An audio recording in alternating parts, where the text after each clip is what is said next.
Hey plant lovers! Today I want to do a little carnivorous plant update. We are in my grow tent where I have a lot of different kinds of plants. Orchids, carnivores, aroids, begonias. But today we are just going to focus on carnivores because I have some really exciting winter growing sundews that are just about, to be like peak. They're not quite peak at the moment. A couple of them are, but yeah, I just wanted to do an overall update. I'm going to turn this light to a different light setting so that it isn't blue and red. Yeah, so normally I keep the blue and red switches on as well as the white, but for the sake of the video, just be using the white light. So, why don't we start right here on the side? I recently just did a repot of this. I wouldn't say a repot, but I added some new plant material and some fresh peat moss. So this pot looks a little, it usually looks prettier. But essentially this is two of the three sisters. They call that group of sundews from Queensland, Australia. I have Drosera schizandra and Drosera adelaide in this net pot that's set inside an undrained ceramic, as well as those two carnivores. There is a Utricularia cornigera growing in here. It was originally a Utricularia cornigera pot that was the original host, but then I just decided it was so boring looking and empty. And I remember that those two sundews like wet growing conditions and also do well in net pots because they will often sprout from their roots. As you can see, there's some sprouting through the bottom of the pot there. Believe it or not, there's also this Dracula Lotex orchid that's been in here for years, and I've just never never moved it or anything. Yeah, in my experience, these two sundews are very easy. I actually skip them when I'm feeding the rest of my carnivores because, as you can see, there's some, what was some kind of probably like fish food that I tried to feed this Drosera adelaide, and it just ends up sitting there, maybe molding, and burns the leaf. They don't really seem like they need that nutrients like the rest of the sundews I grow. Moving over, these are some new acquisitions.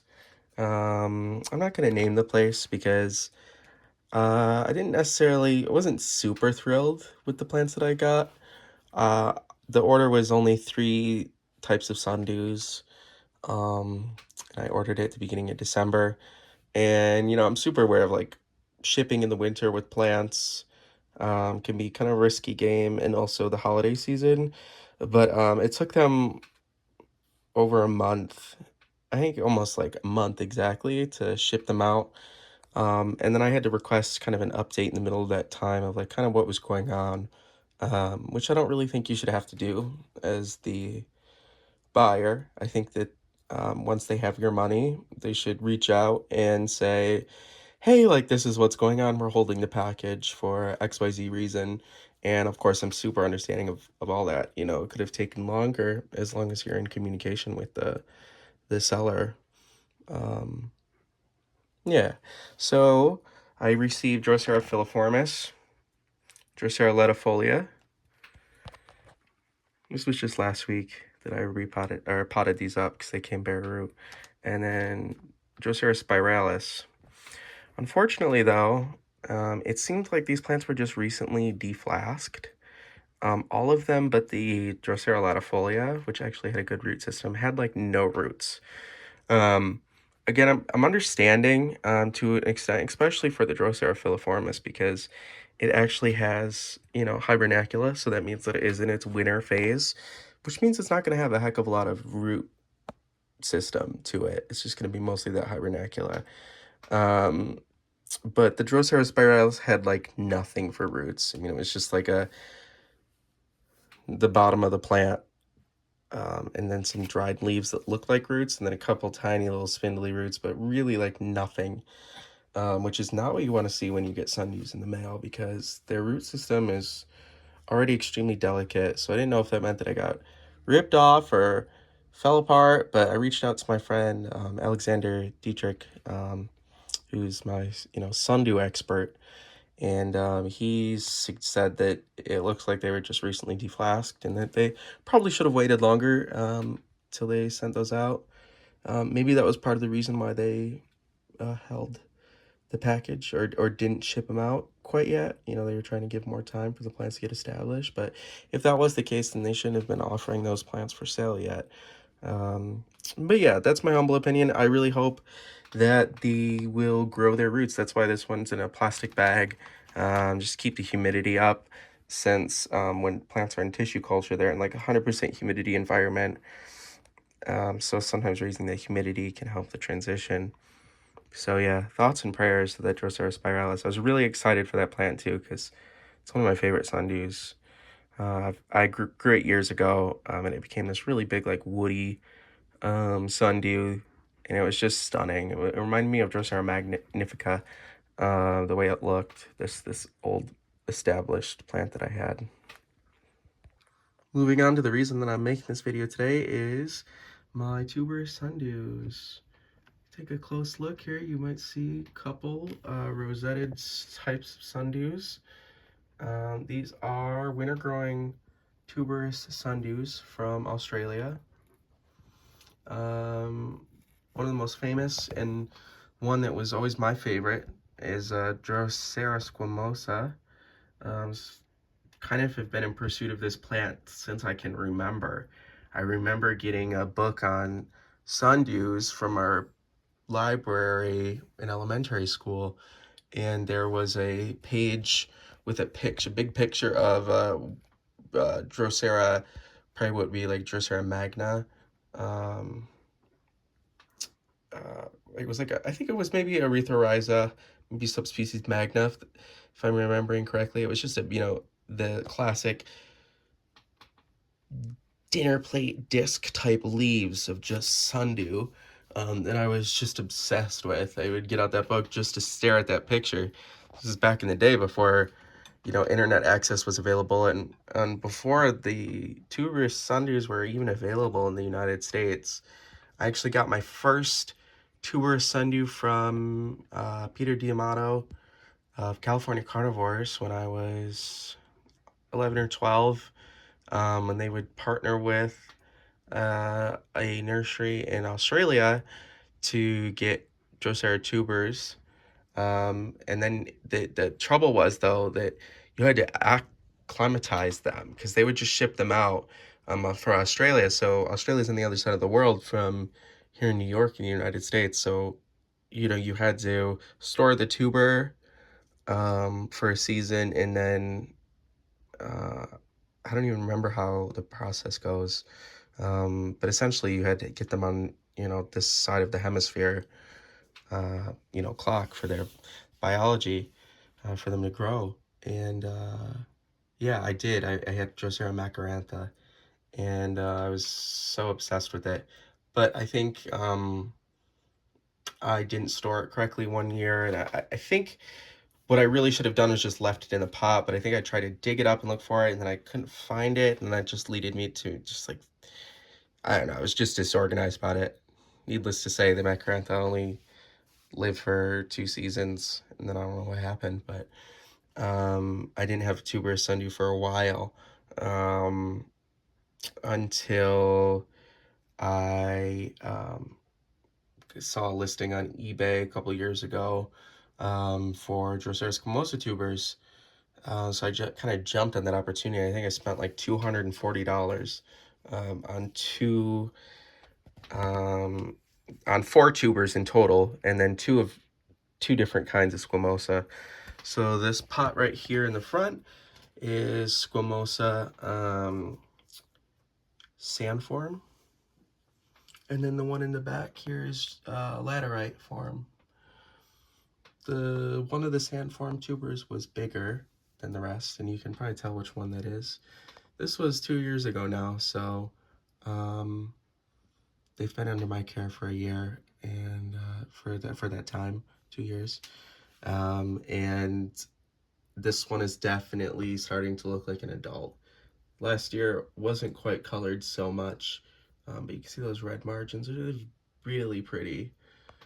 This year I'm trying to feed them a lot more than I think I did in the past, to hopefully try and juice them up, and so I get some even bigger plants next year. Kind of rotating between feeding bloodworms and mealworms, as well as providing some fruit flies when they're available to me. In the back there is Drosera rupicola. Those have only been in my care for a year. For one season, I got those last year too. Still very small. That's the orange variety. And then this is probably the tuberous Sundew I've had the longest. I've had this plant for about 3 years now. This is Drosera purpurescens. I got from somebody also on eBay. And it's a Canting, West Australia. And it is looking great this year. Now, this is not peak yet. This plant's going to get a lot, well, I shouldn't say a lot taller, but it'll probably be up to here in a couple of weeks, I hope. And it'll get really red coloration. It gets very red purpley. It's quite beautiful. Something interesting about this plant that happened this year is that it sprouted up through the soil, it erupted. You can see this stolon over here that I kind of protected with some stones. It's this purpley looking stem thing. It spread out through the soil and then it kept going until it hit the side of this pot, and then it started to grow.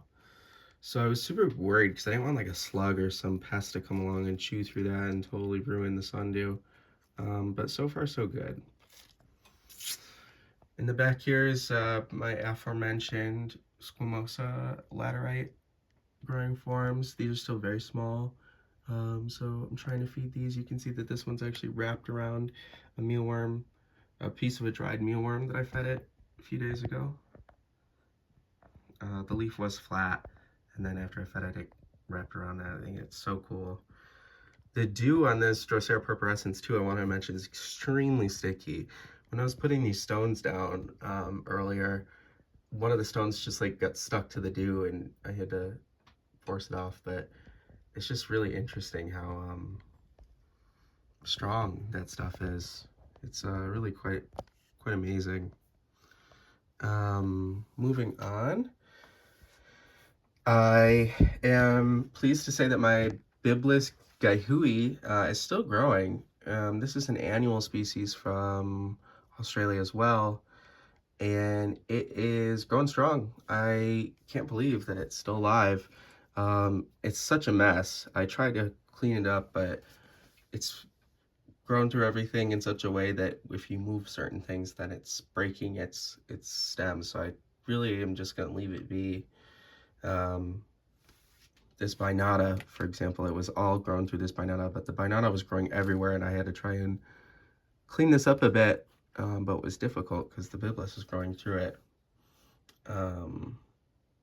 And I was going to repot this binata, but the Biblis is growing through it in such a way that it's kind of going to make a repot impossible for the time being. I am actually going to try and take some cuttings of this Biblis gaihui later today and see if I can get anything to root. I've heard of some people being successful, some not, but that'd be great if I'd be able to sell some babies of this and keep it going. Some other cool plants in this tray is my Drosera cistiflora. This is also a winter growing sundew from South Africa, not Australia. And it doesn't have tubers, it returns from stolons. Kind of like tubers, but it's roots. And this is the red flower form, which I'm really psyched about because for years it was only pink. I think was there a white flower, but mostly pink and purple flowered varieties. clones in the marketplace. Here's a pygmy Drosera. This is from California Carnivores. This is a Giganerup, Western Australia. So this is the giant form of Drosera scorpioides. I'm trying to play with my light cycles so that I can get some gemme from that. I've also thrown some regular Drosera scorpioides gemme in this pot as well. If you look really close, you can see some of it starting to emerge. So pumped about that. I also threw in some Drosera inoides, Scott River, in this purpurescence pot, as well as another type of pygmy Sundew in here, and I'm drawing a blank at it. But yeah, this is my first year growing pygmy Drosera. Super new to me. I don't know why I've avoided it for so long. I think I've always been a fan of bigger Sundews, so but I can definitely see the appeal of a small carpet of pygmy Sundews. Here's my Drosera admirabilis, which is growing up into this little tower. Again, I just fed all these Sundews the other day, so you might be able to see some of the leaves wrapping around. My Drosera capensis. There's albiform, and then red form, but it's not red form. It's a locality specific name that I'm drawing a blank on. Heliamphora, it's not looking super great right now, but it's been flowering for me, and I cut a couple. Had 2 more flower spikes. I actually had to cut off because I was like, that's enough energy going into these flower spikes. But I'm enjoying it because I've never had a Heliamphora flower before. Down there in that bag, I have some tiny little cephalotus that were cuttings from a mother plant that I had here. I actually sold that mother plant and then started over with the cuttings, which I think is a really fun thing to do. Here's some pinguiculas, various varieties and clones that I'm going to try and clean up over the next few days here and get all my pinguicula sorted. Take some fresh leaf cuttings. But yeah, that's it, guys. I want to stop the video before it's 20 minutes long. Lord knows I could keep yapping about carnivores all day. Should also mention this is Nepenthes linguulata in this tray. One of my favorite Nepenthes species. I've got some other Nepenthes. I've got Nepenthes spathulata up there. Nepenthes ventricosa porcelain. Nepenthes alata. That's a Nepenthes rocco.